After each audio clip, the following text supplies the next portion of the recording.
The fluorescent lights hummed their electric prayer over Mercy General's ICU in Houston, a sound that had become as familiar to Rachel Torres as her own heartbeat. She wiped down the crash cart with methodical efficiency, her movements economy-perfect despite working her third double in 5 days, the kind of deliberate precision that came from muscle memory built in field tents where supplies couldn't be wasted and every second counted.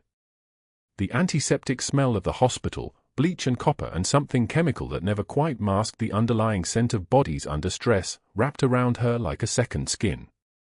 Her badge hung from a lanyard, reading simply Rachel Torres, RN, temporary staff, the word temporary like a scarlet letter pinned to her uniform. At 2:30 in the morning, the unit moved with that peculiar ICU rhythm, the collective breathing of machines and the occasional cry out from a confused patient down the hall. Rachel moved between rooms like she was gliding on ball bearings, each step quiet, each movement contained. She didn't take the long routes. She didn't hesitate in doorways. She moved like a woman who had navigated much tighter spaces under considerably worse circumstances, though nobody looking at her would have seen that. They saw a woman in scrubs with tired eyes and a scar running from her left ear down to her collarbone, visible now that she'd pulled her dark hair back with a rubber band. They saw a temp nurse. They didn't see anything else. Her locker was in the back corner of the staff room, the one that nobody fought for because the hinges stuck slightly and the latch was temperamental. She opened it now, her fingers moving to the bottom where she kept her street clothes and the thing she couldn't throw away, a pair of combat boots. Desert tan, heavily scuffed, the leather cracked along the sides from years of use that officially never happened. Ticret dust was still embedded in the treads if you looked closely enough, pressed into the treads like evidence of another life. She ran her thumb across the worn leather ones, her jaw tightening, before closing the locker with a soft click and moving back into the unit. The charge nurse, Maria, was updating the assignment board. She glanced at Rachel and pointed without quite meeting her eyes. "Room 344, she said. "Lieutenant Marcus Webb. 28, Navy, pneumonia complications. Stable for now, but he spiked a fever at midnight. Docs want closer monitoring through the morning shift." Rachel nodded and accepted the chart. The name meant nothing to her, not at first glance. Not until she opened the file and saw the service photograph, a young face in dress blues with the kind of earnest confidence that belonged to a man who'd never yet learned what the world could take from you. Something in her chest dropped like a stone into dark water. She held the clipboard steady, her breathing deliberately even, and read through his vitals with professional distance. Pneumonia. Elevated WBC. Blood cultures pending. Standard presentation, nothing remarkable. But she'd seen that face before. She was almost certain. Almost certain in the way that meant completely certain but too afraid to acknowledge it. She entered room 344 without allowing herself to think. The machines beeped their electronic rhythm, monitor, oxygen saturation probe, for pump with its for running normal saline at 75 milliliters per hour. She checked the chart against the patient in the bed, her eyes careful to remain on the machines, on his hands, on the foresight, anywhere except his face. She adjusted the for tubing, secured it with fresh tape, checked the rate on the infusion pump with the focus of someone performing a ritual she performed 10,000 times in 10,000 places.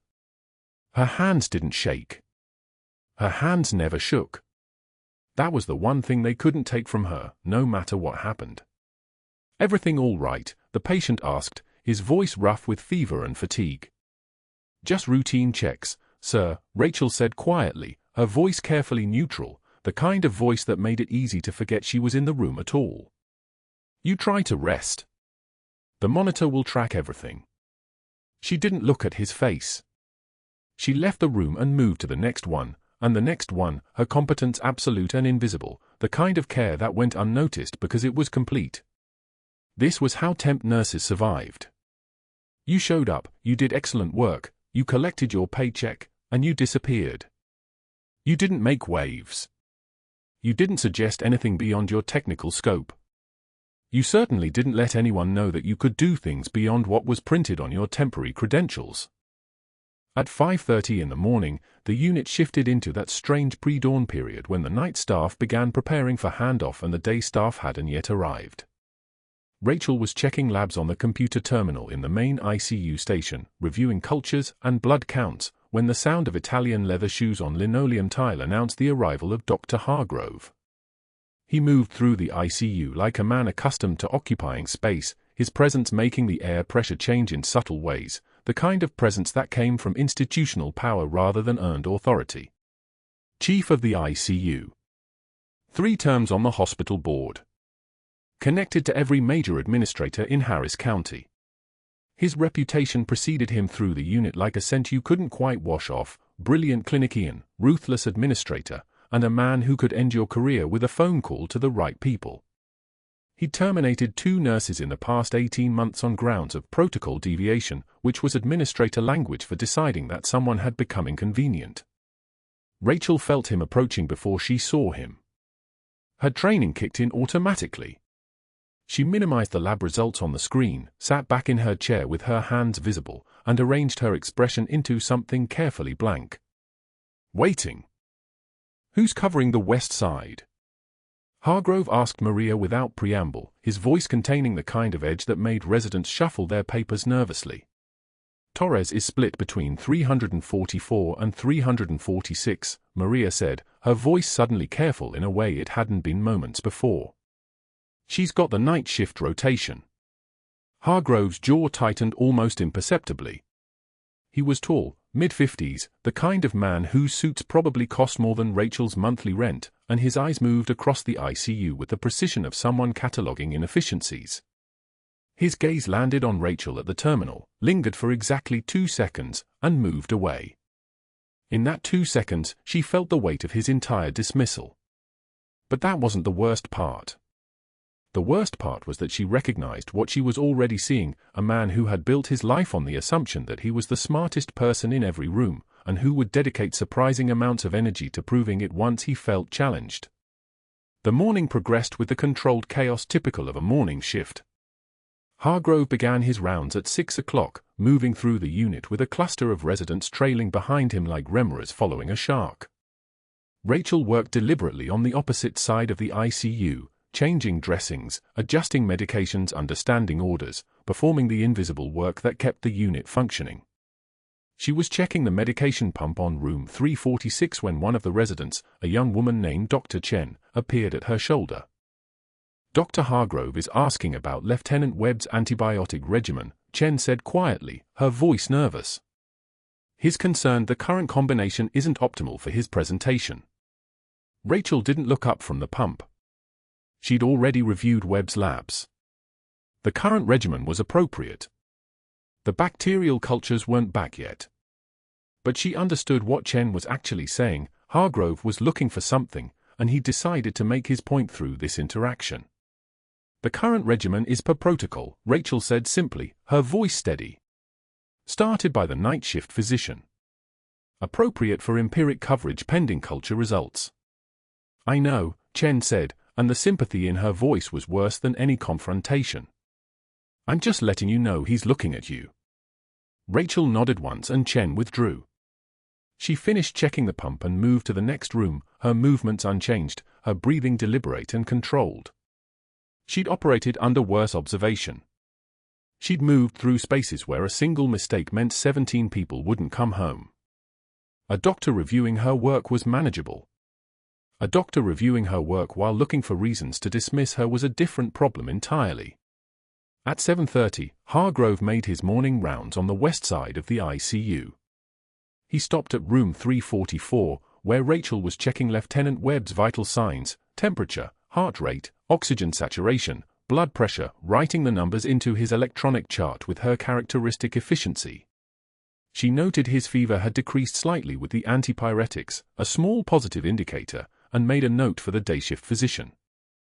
Hargrove entered the room with his entourage, 3 residents and a medical student, all arranged in the precise hierarchy of medical training. Rachel finished entering data and stepped back, positioning herself near the corner of the room, making herself small in the way she'd learned to do a very long time ago. Good morning, Lieutenant, Hargrove said, his voice suddenly warm and professional, the voice he used for patients and their families. He gestured broadly. I'm Dr. Hargrove, Chief of Critical Care. How are we feeling this morning? Better, Webb said, his voice still rough but stronger. Fever's down. Breathing's easier. Excellent, Hargrove said. He turned to the chart, and Rachel watched his expression shift. I see the night shift started a combination of piperacillin-tazobactam and azithromycin. Broad spectrum. He paused, and she felt the moment before it happened, the breath before the strike. I'd actually like to adjust to cephalosporin monotherapy.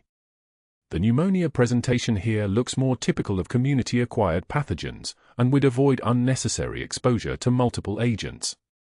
He said it as if it was a casual clinical observation, but Rachel heard it for what it was, a statement of dominance, a demonstration that he was the one making decisions, and a correction of something that hadn't been wrong. Webb's wife had arrived overnight. Rachel hadn't noticed her come in, but she was sitting in the corner chair now, exhausted and terrified in the way families became in the ICU. The woman sat forward as Hargrove spoke, and her eyes went to Rachel, as if asking permission or validation. Rachel didn't move. She didn't speak. She simply nodded once, and then she looked back to the monitor. Actually, Doctor, Rachel said quietly, and the residents visibly tensed, the current regimen is appropriate pending culture results. The patient's presentation is consistent with the empiric coverage selected, and the WBC response has been appropriate over the past 6 hours. Changing now might. Hargrove turned his full attention to her, and the room's temperature seemed to drop approximately 10 degrees. I'm sorry, he said, his voice carrying the precise articulation of a man about to destroy someone. Did I ask the temporary staff for clinical input? The words landed like a physical blow. Rachel felt them impact, felt the way they reverberated through the room, felt the exact moment that Webb's wife's face went pale and the residents found suddenly fascinating things to study on their clipboards. Temporary nurses, Hargrove continued, speaking as if Rachel had become invisible but somehow needed to hear herself defined, observe. They don't prescribe. They don't suggest. They follow protocol and they respect the expertise of the attending physicians. Is that clear? Rachel's jaw tightened. She could feel her teeth grinding together, feel the tension running down her neck and across her shoulders, feel the way her hands wanted to become fists. For exactly 3 seconds, nothing moved. Then she released her breath and straightened. Yes, doctor, she said. Hargrove made a notation on the chart. Rachel didn't need to see it to know what he was writing, and continued his rounds. The residents filed out behind him, all of them careful not to make eye contact with Rachel, as if she'd become something contagious, as if proximity to her failure might contaminate them too. Rachel finished her tasks. She checked Webb's foresight. She adjusted the bed. She reset the alarm parameters on the monitor. She moved as if the confrontation hadn't happened, as if she was made of something that couldn't be broken by words spoken loudly in front of strangers. This was a skill she'd perfected in a place that no longer officially existed, in a role that had been erased from every official record. At 8 o'clock, Rachel took her break. She moved to the break room, a small space with a refrigerator, a microwave, a table where the staff left their lunches in plastic containers marked with names and dates. She opened her lunch container, a turkey sandwich and an apple, meal prepped on her day off because she couldn't afford to buy food at the hospital cafe, and sat at the table. Within 3 minutes, Maria came in and grabbed her lunch. Within 5 minutes, 2 other nurses collected their containers. Nobody sat down. Nobody made conversation. They moved around Rachel like she was a piece of furniture, their movements careful and deliberate, and Rachel understood exactly what was happening. Hargrove had made his position clear, and the unit was adjusting accordingly. You didn't align yourself with someone that the attending physician had decided to destroy. She ate her sandwich. She ate her apple. She didn't look up. Her hands didn't tremble. When she returned to the floor, she found Hargrove waiting in the main station, speaking to Maria and pointing at something on a printed copy of the ICU census. He glanced at Rachel, held the look for exactly 2 seconds, and then returned his attention to Maria. Rachel heard 2 words clearly before he moved away: transient workers. She understood the full sentence even though he didn't speak the rest of it aloud. Transient workers don't respect our culture. Transient workers are problems. Transient workers can be disposed of without significant effort. The rest of the shift passed with that strange ICU intensity, the kind of controlled chaos where something important could change within minutes but mostly nothing changed at all. Rachel monitored her patients. She changed dressings. She documented with meticulous precision. She moved through the unit like a ghost, present but easily overlooked, her competence absolute and invisible, the kind of care that hospitals required but never acknowledged. At noon, when she was preparing to leave for her break, Rachel found herself in the hallway between the patient rooms and the main station. Hargrove was coming from the opposite direction, moving with the confident stride of a man who expected the world to arrange itself around his passage. Rachel stopped. She waited. She let him approach because she understood something fundamental about men like Hargrove. They needed to feel like they had won every engagement, and the easiest way to let them win was to not fight. To appear to accept their version of reality. "Doctor," she said quietly, her voice carrying that careful neutral tone she'd cultivated. She didn't lower her eyes. She didn't flinch.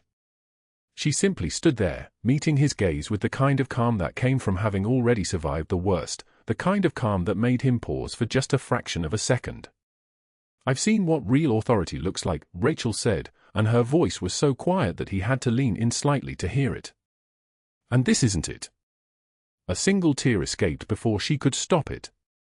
She wiped it away with the back of her hand without breaking eye contact, and she watched his face cycle through 3 different emotions: surprise, then anger, then something that might have been uncertainty. Then she turned and walked away from him, her boots quiet on the linoleum, her back straight, her movements the kind of economy-perfect precision that belonged to someone who'd learned how to disappear in plain sight. She didn't see him reach for his phone. She didn't see him begin making notes for a formal complaint. She didn't see the moment he began assembling his case against her, the way a hunter begins laying traps for prey that has somehow become less predictable than expected. But she felt it. She always felt it when someone had decided you were a problem that needed solving. The write-up appeared on the unit board at 14:30, header visible in block letters: Disciplinary Action, R. Torres. Rachel saw it before anyone else, standing alone in front of the corkboard while the fluorescent lights cast everything in institutional white. The document listed 3 violations. Overstepping scope of practice. Inappropriate medication recommendations. Failure to respect chain of command. Every word chosen to wound precisely. Dr. Hargrove materialized beside her with the timing of someone who'd been watching. His voice carried the practiced concern of a man who'd spent 30 years weaponizing sympathy. "I'm sure wherever you worked before had different standards, Miss Torres. Here we follow protocol. It protects everyone." She didn't answer. Her jaw tightened once, a single muscle contraction she couldn't suppress, and then her face settled back into the mask. She turned to face him, unblinking, and when she spoke her voice had dropped an octave. "I've seen what real authority looks like, Doctor. This isn't it." She walked away while he stood frozen, fingers drumming his tablet in the sudden absence of control. 3 other nurses passed the board within minutes, eyes widening, then carefully avoiding her gaze for the remainder of the shift. The message was clear. The humiliation was institutional now. By 1600, Hargrove had made his first call from his office. Rachel heard about it through the break room whisper network, the kind of information that travels between nurses faster than any intercom page. Board member Richardson. Then board member Chen. Then board member Okafor. 3 phone calls, each precisely calibrated to plant seeds of doubt in the administration's mind about a temp worker with employment gaps and no institutional history. Hargrove didn't yell or escalate. He'd moved beyond that. He was strategizing now, which made him more dangerous than any public humiliation could. The calls had a specific architecture. Concerned about credentials. Questionable work history. Gaps I can't explain. Thought administration should know before we have a liability issue. Each board member left his office slightly more convinced that Rachel Torres represented some kind of risk that needed investigating. By 1800, the outside investigator was already on site. Rachel didn't see him arrive, but Janet whispered it during the shift change in the supply room where she'd stopped to grab new gloves. Some corporate guy. Hargrove brought him in to review credentials. Your credentials? Janet's voice carried something that might have been sympathy or might have been the kind of discretion that comes from watching a colleague get systematically dismantled. Rachel had nodded once and said nothing. What Hargrove didn't know, what nobody could know, was that Senior Chief Petty Officer Rachel Torres had no credentials to investigate. She had no verifiable work history before 6 months ago. Every reference she'd listed was a buried number, a dead drop, a phone that rang into a Pentagon office that officially didn't exist. The moment anyone started pulling threads, the entire story would unravel in ways that would make a temp nurse's employment the smallest of several classified problems. But that wasn't the worst part. The worst part was that it didn't matter. She was already compromised. The second she'd seen Lieutenant Marcus Webb's name on the admission roster 2 weeks ago, she'd crossed a line that had no way back. At 0800, she'd noticed his breathing first. Rachel had learned to track respiration the way musicians track rhythm. It was the first instrument to go wrong in a dying patient. Webb's rate had drifted upward through the morning shift, a single beat per minute at a time, almost imperceptible unless you were looking. By 0830, he was at 22 breaths per minute. By 0900, his oxygen saturation had dropped from 98% to 94% despite the supplemental oxygen flowing through his nasal cannula at 2 liters. She'd reviewed his chart 3 times. Post-operative day 3 after thoracic surgery. Antibiotic coverage for a community-acquired pneumonia that had developed during his hospital stay. The dosage was written in Hargrove's handwriting, and the dosage was wrong. Too low for Webb's body weight, 185 pounds, according to the admission sheet. The math was simple. Therapeutic range for his weight demanded 800 milligrams every 8 hours. The chart showed 500 milligrams every 12 hours. An order written by someone who'd glanced at the patient number and never actually calculated. She'd found Hargrove at the nurse's station, his tablet held at chest height like a shield. Lieutenant Webb's antibiotic dosage is subtherapeutic for his weight. 500 milligrams every 12 hours puts him below. Miss Torres. His voice carried the kind of volume that traveled down the entire ICU hallway. When I need medical advice from temporary staff, I'll request it in writing. Until then, you observe. You don't prescribe. You don't suggest. You observe. Webb's parents had been walking in to visit at that exact moment. Rachel saw his mother's face change, that microsecond shift from hope to doubt that happens when a patient's family hears criticism of their care. Hargrove turned toward them with the seamless courtesy of a man who'd spent years converting moments of weakness into advantages. We maintain the highest standards here, he'd said, his smile apologetic. Unfortunately, temporary staff sometimes forget their place in the hierarchy. Webb's mother's hand had found her husband's arm. His father's jaw had tightened the way a man's jaw tightens when he's being told his son's care might be compromised. Rachel's hands hadn't shaken. Her voice hadn't wavered. My place is wherever patients need competent care, doctor. She'd walked past them while his mother whispered something Rachel couldn't hear but understood completely. The temp nurse. The one they can't trust. By 1200, the break room had become a test. Rachel had entered with her lunch, sandwich wrapped in plastic, water bottle, a single apple, and found 4 nurses already seated at the table discussing weekend plans. The moment her chair scraped back, they synchronized their movements like a school of fish detecting a predator. Gathering their food. Moving to the opposite corner of the room. One of them, Janet, who'd always been polite during night shifts, had whispered loud enough to hear.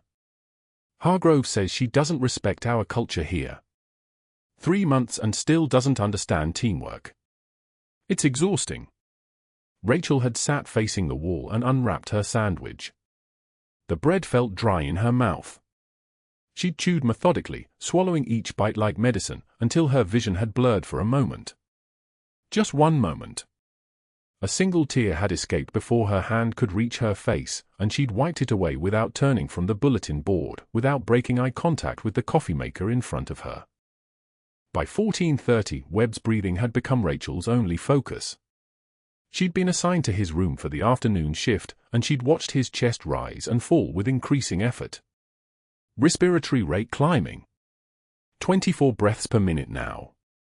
His oxygen saturation dropping despite the supplement. 93%.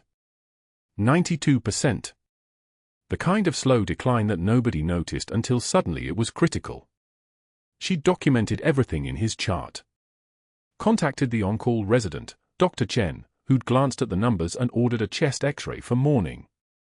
Probably just post-operative edema, Chen had said, already turning away. Monitor him and let me know if anything changes significantly. Significant. The word hung in her mind like a warning. She'd seen this pattern before. In Tikrit.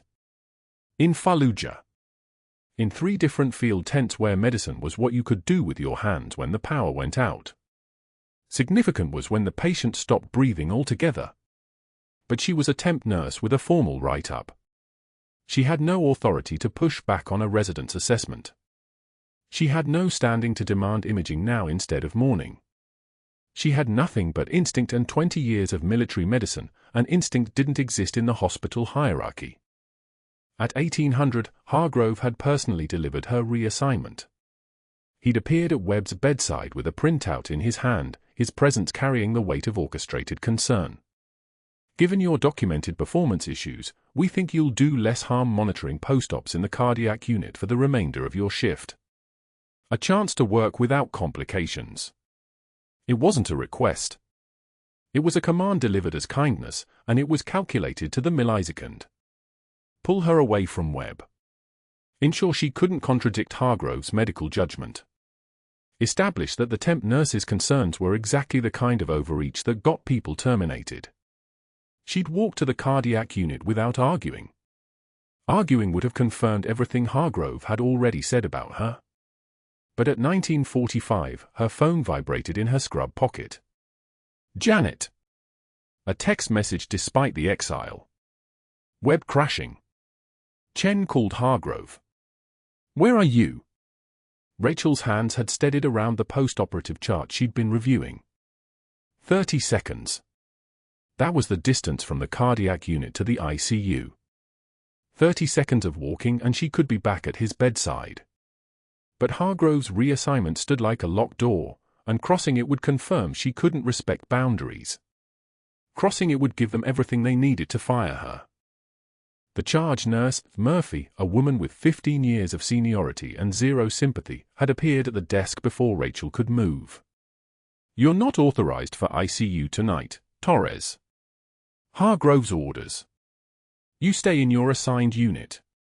Rachel had stood motionless for 1 breath. 2. The calculation was instant and absolute. She'd had no authority to override an attending physician's order. No position to challenge the charge nurse's enforcement of it. She had nothing but a pair of worn combat boots in her locker and a 4-year-old boy's name that she'd seen in an admission file. The clock on the wall read 1958. She'd removed her hospital badge and set it on the desk. The plastic clattered against the laminate with the sound of a door closing. Murphy's eyes had widened. The charge nurse had opened her mouth to speak, but Rachel was already moving, walking toward the ICU with the kind of calm that comes from having already survived the worst. Every step was a choice. Every step was the answer to a question that had been waiting for 20 years. The first warning came at 1,600 hours, unremarkable to everyone but Rachel. Lieutenant Webb's respiratory rate had climbed from 18 to 24, a subtle shift most nurses would chart and move on. But Rachel noticed his ribs drawing inward with each breath, his shoulders hunching toward his ears in the posture of a man fighting for oxygen. His fingertips had lost their pink undertone. The pallor spreading across his chest was the color of someone drowning in plain air. She flagged Dr. Chen at the medication cart outside room 344. His breathing pattern changed in the last hour.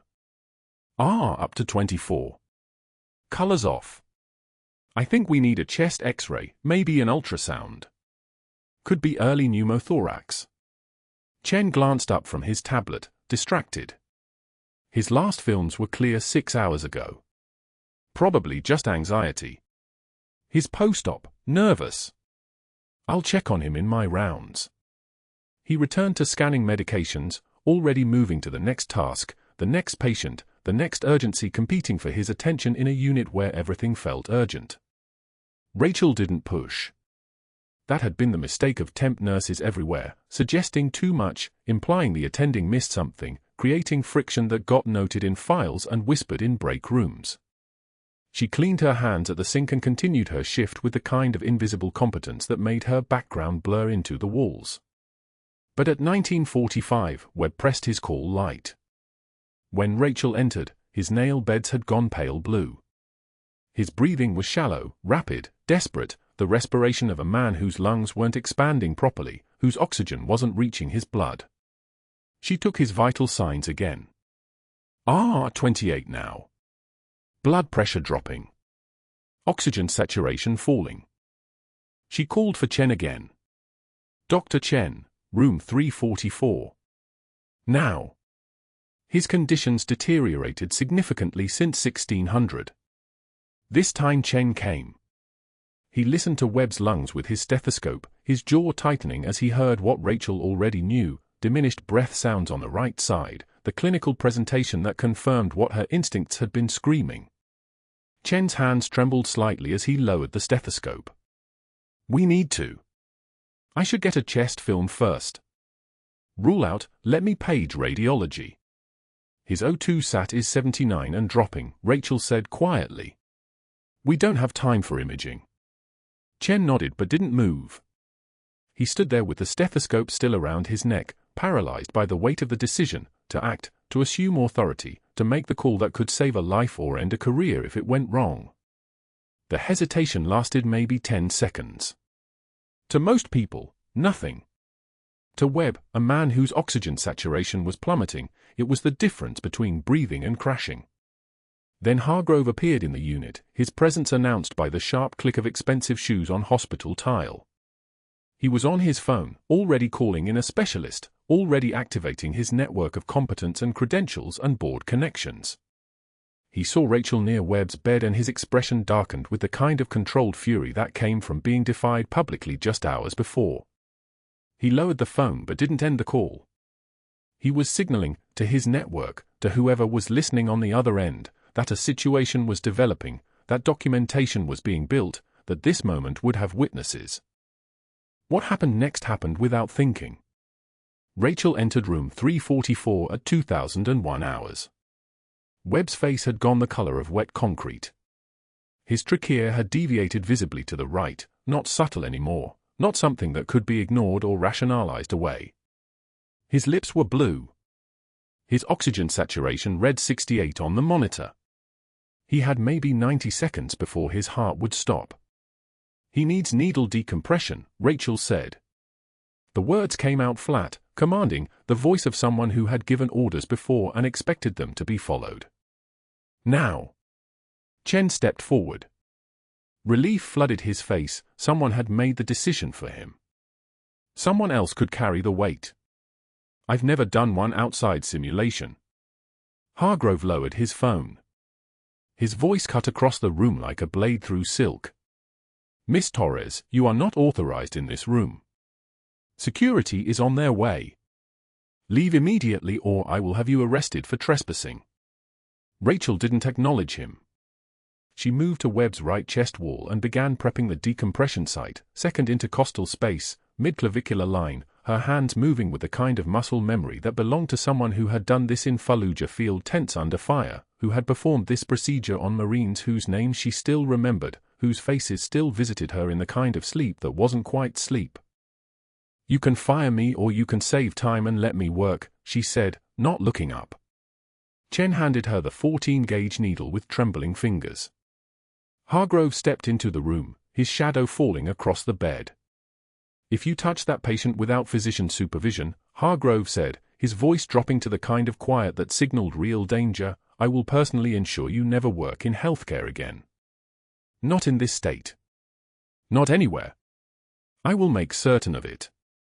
Rachel positioned the needle at the correct angle. She took one measured breath.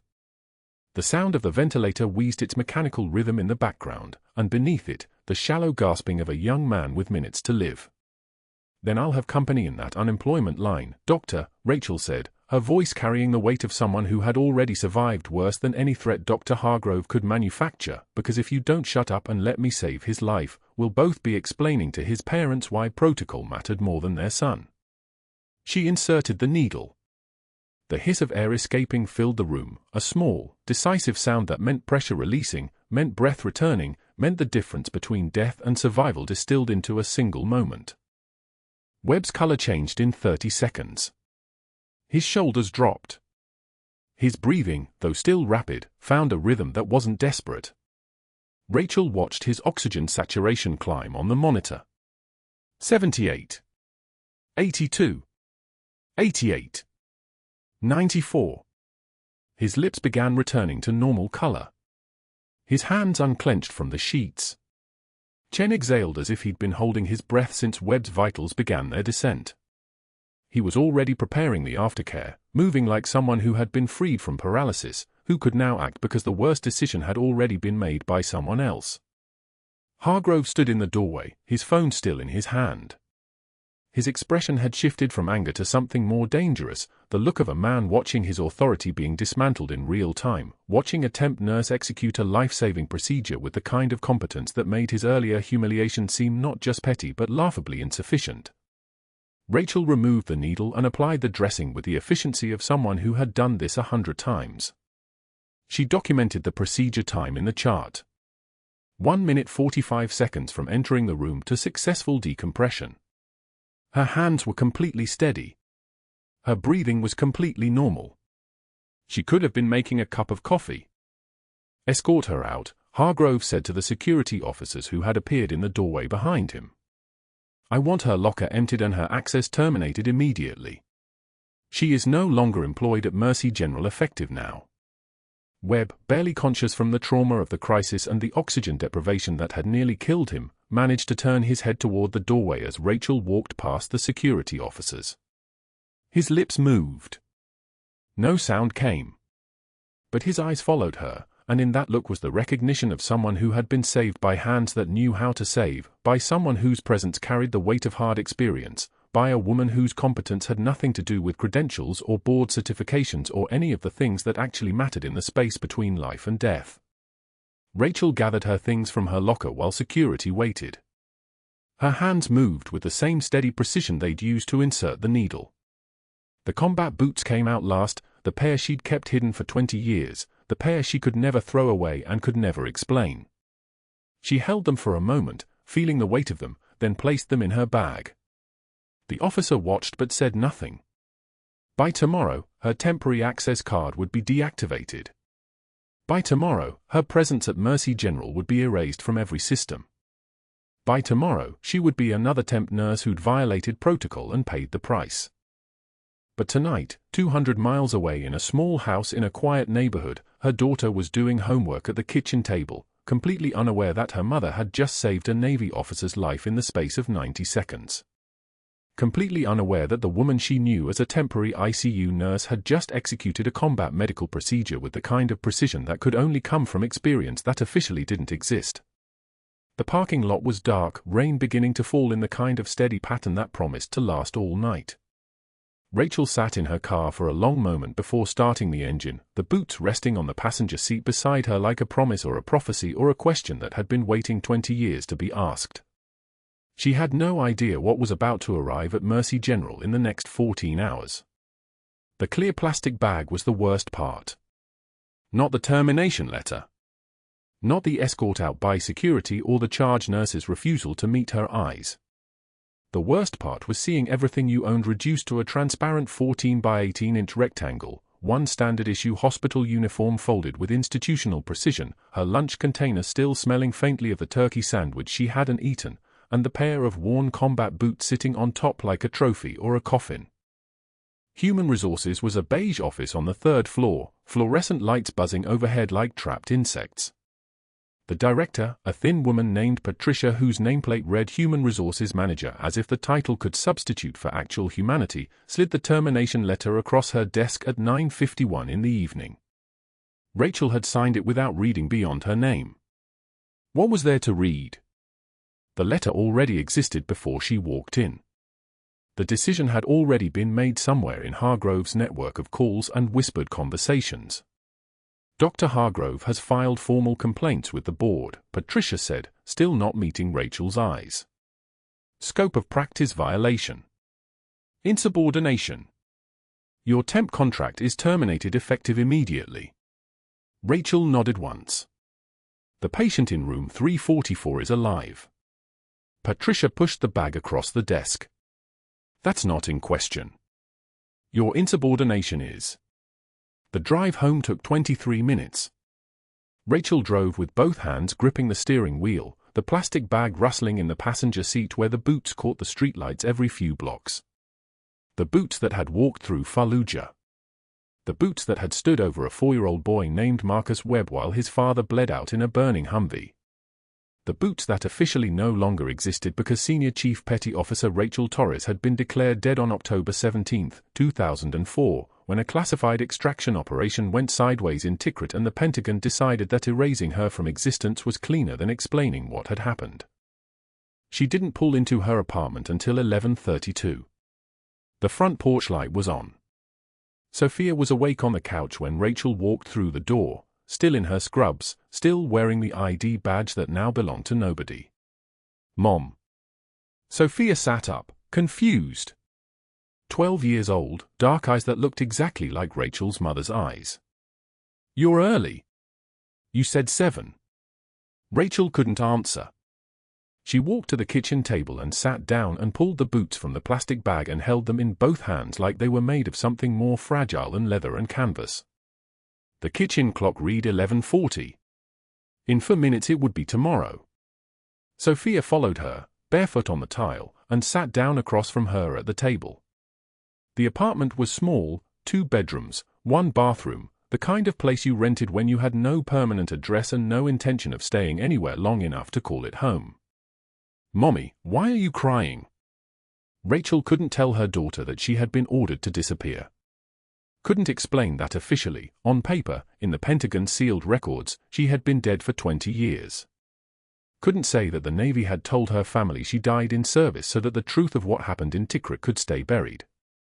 Couldn't explain why she had spent the last 2 decades working minimum-wage nursing jobs in states where nobody asked questions, moving every 18 months, keeping those boots in her locker like a talisman or a countdown or a promise that someday someone would need what she had been trained to do. They're all I have left of who I was, Rachel whispered. Sophia reached across the table and touched the leather. Her small hand looked impossibly soft against the worn canvas. They're really important, aren't they? Yes. More important than the job? Rachel couldn't answer that either because the answer was no and yes and something more complicated than either of those words. The job had paid for the apartment. The job had given Sophia school supplies and dental visits and a mother who could pretend to be normal. But the boots were the only proof that normal had ever been a lie. The boots were evidence of a person who no longer officially existed, a person who had seen things and done things and saved lives in ways that couldn't be written down or claimed or mentioned in a job interview. They sat in silence while the clock moved toward midnight. Sophia's breathing gradually slowed as exhaustion pulled her under. Rachel carried her to bed and tucked the blankets around her and stood in the doorway watching her sleep, this child who didn't know her mother had once rappelled out of helicopters, who didn't know that the hands that had just smoothed her hair had been steady enough to apply a tourniquet under direct enemy fire, who thought her mother was just someone who worked in a hospital and came home tired. Rachel returned to the kitchen alone. The boots sat on the table where she had left them. No messages on her phone. No texts. No calls. The temp agency would find out she had been terminated. They would mark her file as ineligible for rehire. Hargrove would make sure word spread through the hospital circuit, whispers in the break room, calls to other agencies, a reputation for being difficult or unstable or whatever story he was telling himself to justify what he had done. She stared at her phone in the darkness. The screen lit her face blue. No missed calls from the Pentagon. No messages from the life she had left behind.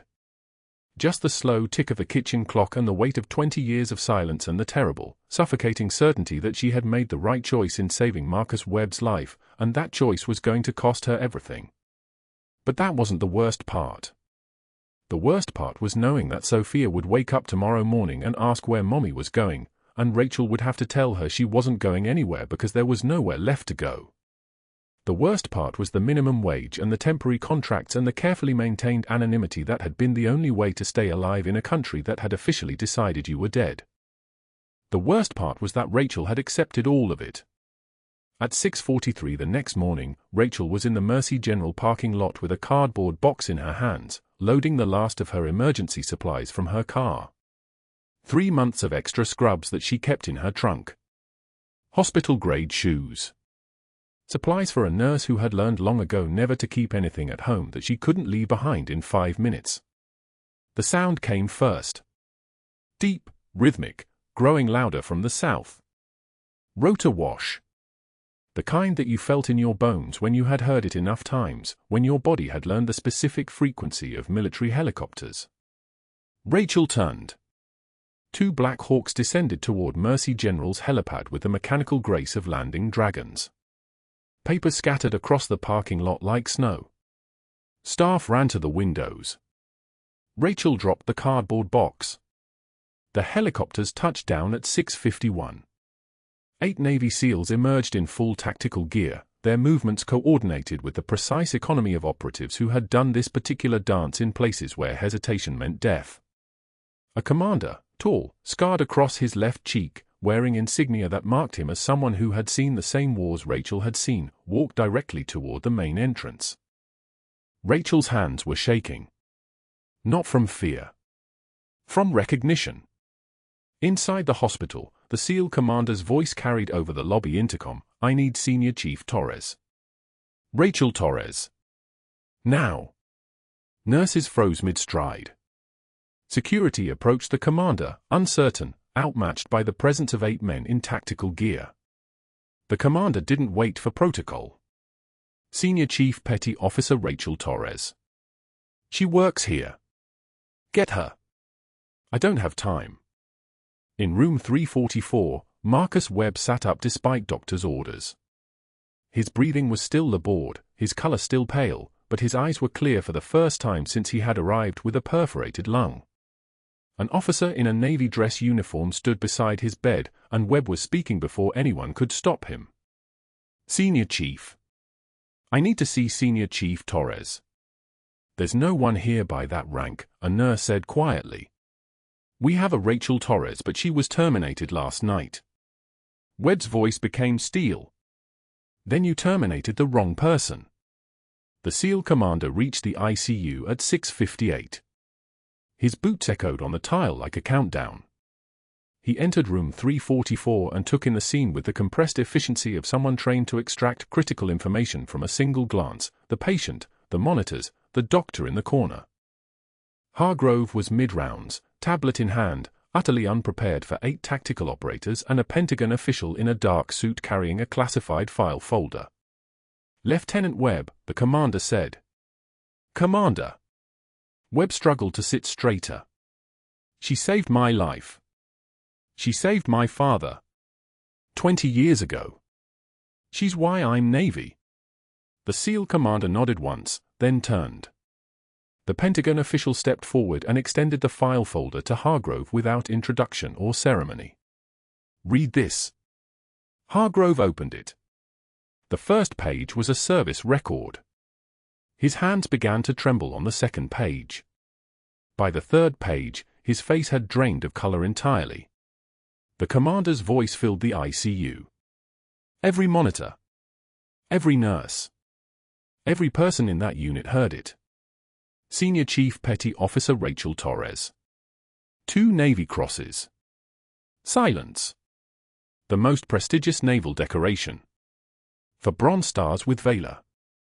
The commander paused, letting each medal settle like a weight. Purple Heart. 17 lives saved under direct enemy fire. Operation Phantom Fury, Fallujah, 2004. Someone dropped a clipboard. A unit conducted a classified extraction in Tikrit. 12 coalition operatives pulled from a compromised position under sustained fire. The operation was sealed. Her records were classified. Officially, Senior Chief Torres was declared KIA to protect operational security. Webb spoke, his voice breaking. She held my father's femoral artery closed for 20 minutes under fire. While my house burned. While I was screaming. She's why he lived. She's why I'm alive. The FBI liaison who had entered with the Pentagon official stepped forward. His eyes fixed on Hargrove with contempt so precise it was almost surgical. Senior Chief Torres is being reinstated with full honors for a critical extraction mission. Medical clearance needs to be signed immediately. He paused. Where is she? Hargrove's voice was barely audible. She was terminated last night. The commander's expression didn't change. Unterminate her. The parking lot was empty except for Rachel and the box she had dropped and the combat boots visible through the open car door. She didn't hear the announcement over the intercom. Didn't know that her termination had lasted exactly 16 minutes. What she saw was the SEAL commander walking directly toward her across the asphalt, flanked by 2 operators, moving with the kind of purpose that made civilians instinctively step out of the way. He stopped 3 feet away, extended his hand to his forehead and rendered a salute with the precision of someone who had saluted in sandstorms and deserts and places where the salute might be one of the last things you ever did. Senior Chief. Rachel's hand moved to return the salute before she caught herself. 20 years. 20 years since she had saluted anything. The commander lowered his hand. We need you for an extraction. Medical support. Classified.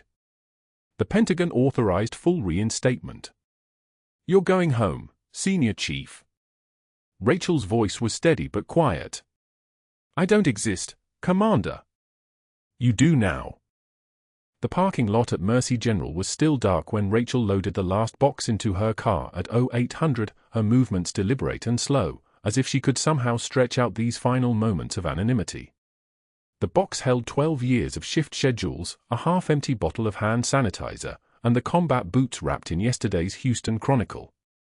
Rain had stopped an hour ago, leaving the asphalt slick and gleaming like polished obsidian. She was closing the trunk when the sound hit her first, not the rotor wash itself, but the air pressure changing, the way it did in Tikrit when the night birds came in for extraction. 2 UH-60M Blackhawks descended toward the east lawn of Mercy General, their rotors churning the morning into chaos. Staff emerged from the ER entrance like startled birds, hands shielding their eyes against the spray of grit and rain. Rachel stood motionless beside her car, her jaw tightening incrementally. She had known this moment was coming since the moment she'd pushed that needle between Webb's ribs. She just hadn't expected it quite so soon. The Blackhawks touched down with synchronized precision, their landing struts compressing as ground crews emerged from the hospital's north entrance with security escort. But it was the figure walking through the front doors that made every nurse in the ICU corridor stop mid-sentence. Navy dress blues. Creased sharp enough to cut glass.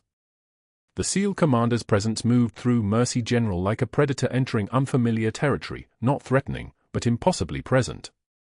His voice carried through the marble lobby, flat and authoritative. I need Senior Chief Petty Officer Rachel Torres. Now. No title. No please. No uncertainty. The volunteer at the information desk's face went pale. I don't know who that. Check your ICU. 5th floor. And send someone to the parking lot.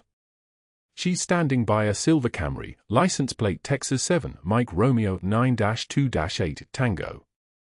The precision was deliberate. A message. The commander knew exactly where she was because they had always known exactly where she was. They were simply choosing to reveal themselves now. Rachel stood in the parking lot and watched the elevator indicator light illuminate on the distant wall through the lobby glass. She could have run. She had trained to run, back when disappearing was the only way to survive. But Sophia was in that building. And Webb was upstairs in room 344, and he deserved to know the truth about who had held his life in her hands. Rachel Torres walked into Mercy General for the last time as a temp nurse. The ICU erupted the moment she stepped into the corridor. Nurses who had exiled her in the break room 3 days ago now stood frozen, watching a Navy SEAL commander in full dress stand beside her. Lieutenant Webb sat up in his hospital bed, the pale morning light catching the sheen of sweat still clinging to his chest despite the 4 lines and oxygen tubing running from his face. His eyes locked on Rachel's, and when he spoke, his voice fractured like thin ice. "Senior Chief." Not a question. A recognition. 20 years of muscle memory answered before his conscious mind caught up with the words. He had been 7 years old in Tikrit, burning, when she'd pulled him from the Humvee and run. He had no memory of her face. But his body remembered. His body knew. The SEAL commander handed a classified file, 3 pages, edges marked with red security tape, to Dr. Hargrove, who stood frozen near the nursing station. Hargrove's hands trembled as he opened the first page. His face drained of color with each line he read. Bronze Star with Valor. Navy Cross. Another Navy Cross. Purple Heart. Operation Phantom Fury, classified. 17 lives recovered under fire, Jolan District, Fallujah, 2004. The second page listed commendations that didn't exist in any civilian database. The third page was a single photograph from her original service record, Rachel Torres in combat uniform, her eyes carrying the weight of things the world was never meant to understand. Hargrove read her name at the top of the file 3 times, as if repetition might change the words into something sensible. The SEAL commander's voice filled the ICU with a quiet intensity that made the monitors seem loud by comparison. Senior Chief Petty Officer Rachel Torres. 2 Navy Crosses. For Bronze Stars with Valor. Purple Heart. 20 years of service in the teams. Operation Phantom Fury, Joint Special Operations Command Task Force 121, declared never existed after the operation was buried. 17 lives saved that night alone. Senior Chief Torres was declared killed in action, her record sealed, her identity erased. It was a national security necessity. It was the cost of the mission. The silence in the ICU was so complete you could hear the rain beginning to fall again outside, tapping against the windows like fingertips asking for entry. An FBI liaison stepped forward, his credentials held open like a passport to authority that transcended hospital hierarchy. He addressed Dr. Hargrove directly, his eyes carrying barely concealed contempt. "Dr. Hargrove, I'm Special Agent Marcus Reeves, FBI, National Security Division. Senior Chief Torres requires medical clearance documentation signed within the next 90 minutes. She's needed for a critical extraction mission in support of ongoing operations." That signature. He pointed. Now. Hargrove's pen hovered over the paperwork. His mouth opened. Closed. Opened again. I didn't know. Her credentials, they showed nothing. I was following hospital protocol, I was protecting patient safety, you were compromising national security. The voice came from the doorway.